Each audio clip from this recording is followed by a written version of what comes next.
វីដេអូដែលគេថតលើ background នៅក្នុងទូរស័ព្ទដៃ iPhone តើគេថតរបៀបម៉េចបងប្អូនជាដំបូងចូលមកកាន់កាមេរ៉ាមកហើយចូលមកកាន់កាមេរ៉ាយើងអូសយកពាក្យ cinematic នេះ cinematic ណា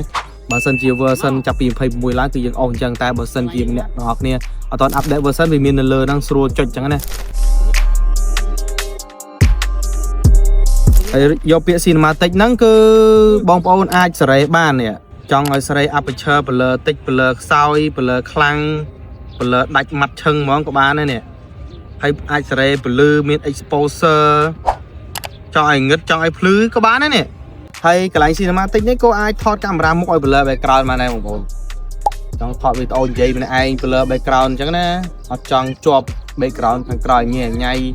ដាច់ភឹងអញ្ចឹងណាបងប្អូនណាហើយបងប្អូននៅក្នុងកន្លែង cinematic នេះគឺអត់អាចថតបាន60 frame ទេគឺថតបានត្រឹមតែ 4K 30 frame ហើយចាំខ្ញុំប្រាប់សមិទ្ធផលបងប្អូននៅពេលដែលខ្ញុំថត cinematic ទេឲ្យជូនពុកម៉ែបងប្អូនមើលតែម្ដង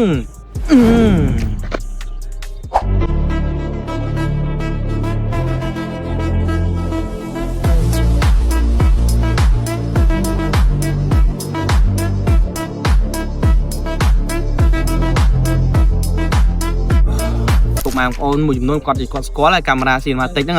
ប៉ុន្តែមានបងប្អូនមួយចំនួនខ្លះដែលគាត់នៅមិនទាន់បានស្គាល់និងឆ្ងល់ថា blur background គេថតមិនហើយ cinematic ហ្នឹងគឺគេយកទៅថតដូចជា review ប្រដាក